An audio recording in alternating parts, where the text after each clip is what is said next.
Non c'è pace in altopiano, dove i lupi sono tornati in azione questa notte, colpendo nuovamente l'allevamento di asini di Ernesto Rigoni, a 2 passi dal centro di Asiago. Un branco aveva aggredito l'altra notte gli animali a pochi metri dall'abitazione, mangiando un asinello e terrorizzando i cani da guardiania dell'allevatore. E stanotte sono tornati.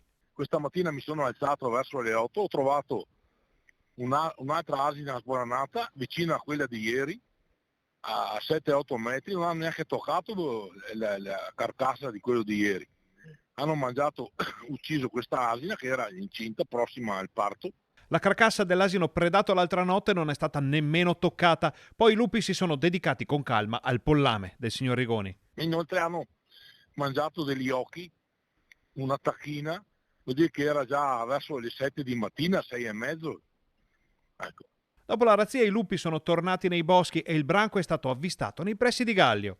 E dopo li hanno visti, difatti mi hanno detto che qua sopra Gaglio, sopra il Gasta, quasi nella zona residenziale, li hanno visti passare verso le 7, 7 e un quarto.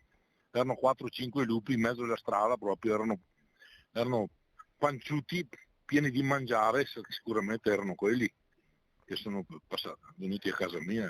Ernesto Rigoni non ce la fa più e già da un pezzo sta pensando di chiudere l'allevamento, già colpito molte volte dai selvatici.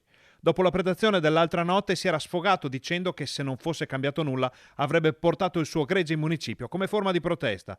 Ora la resa è ancora più vicina. Sono così deluso che, guardi, no, non ho parole, ecco, non ne dico niente, basta. Nessuno si fa sentire, nessuno si fa vedere,